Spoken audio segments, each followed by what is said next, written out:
Hey folks, Chris here.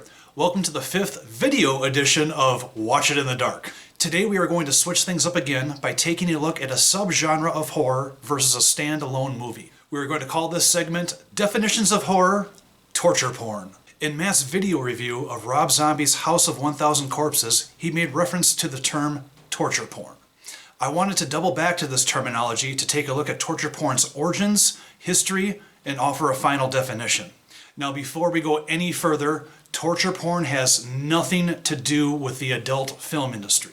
Furthermore, my definitions of torture porn do not include such films as I Spit on Your Grave and The Last House on the Left. These are rape revenge movies that have nothing to do with the subject at hand. While these films have their place in history, these subsequent remakes are absolutely rubbish. Rape and revenge movies are more prolific in other forms of cinema than just horror. They can be found in drama, action, westerns, and even comedy.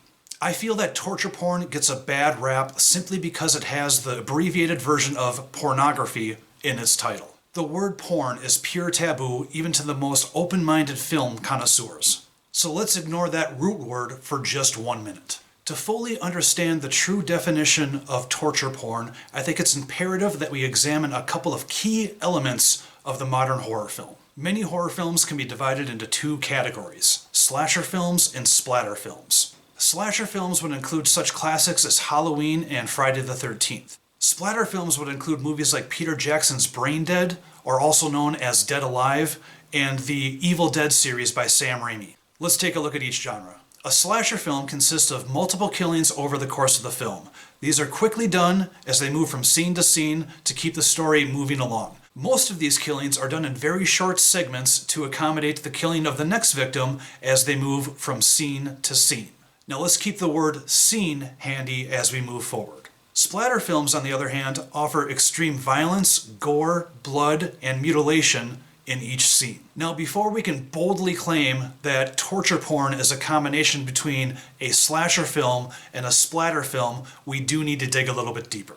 In many mainstream features, there are sex scenes. In mainstream media, sex scenes are typically brief and the nudity is mild to moderate. In a pornographic feature, there are multiple couples or individuals involved partaking in sex. The sex itself is very explicit, and the duration of sex is very long through each segment or scene.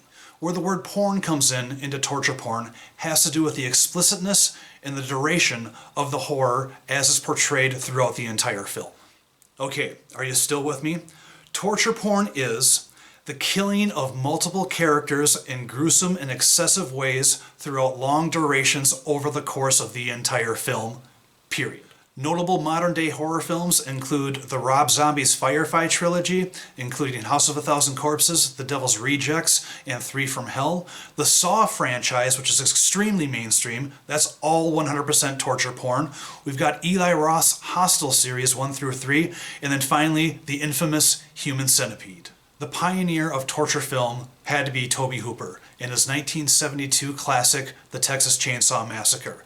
Now this film was way too ahead of its time and it was considered a slasher film. I would agree with that sentiment about the Texas Chainsaw Massacre being a slasher film for about the first 52 minutes, but once the chainsaw starts and there's that 7-minute chase scene, it's pure torture porn.